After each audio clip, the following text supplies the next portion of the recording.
Alas 6 pa daw. Doa po. Pag pinitures ko yung Graham, alas 6 pa. Hindi na ako makakabalik ng alas 6. Pero yun na yun. Oo, hindi na pala kailangan magpa-reserve.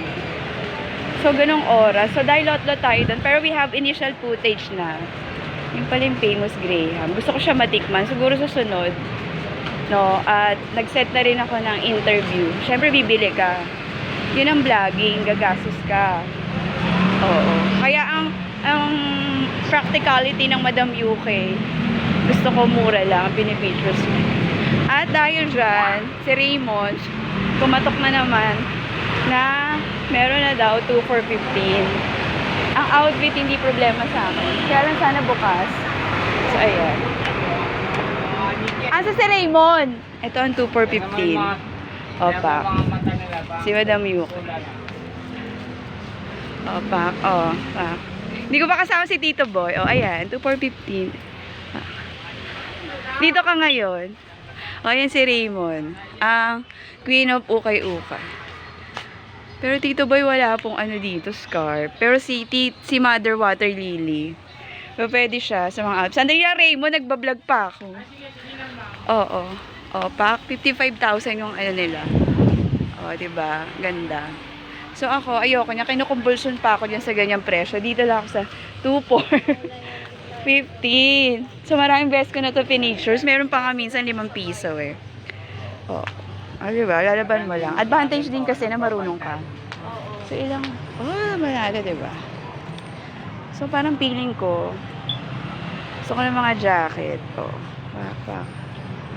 Oh, 2 for 15. Raymond, Karuhatan. Sa Karuhatan madaming ano dito eh. Oh, diba? Oh, see?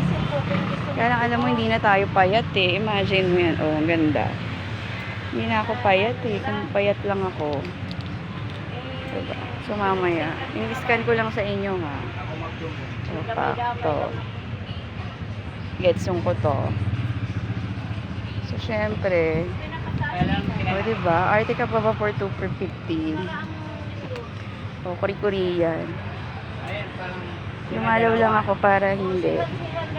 Itong winter collection. Pag bumorma ka na nito, panalo ka na. Diba? O, Tita, Cory, Pink. Magko-content kami dito ni Mother Water Lily. Si Tito Boy kasi scarf. Ang identity. O, hindi ako makakapapili ng makapag-concentrate kapag nagbablog. So, mamaya na lang.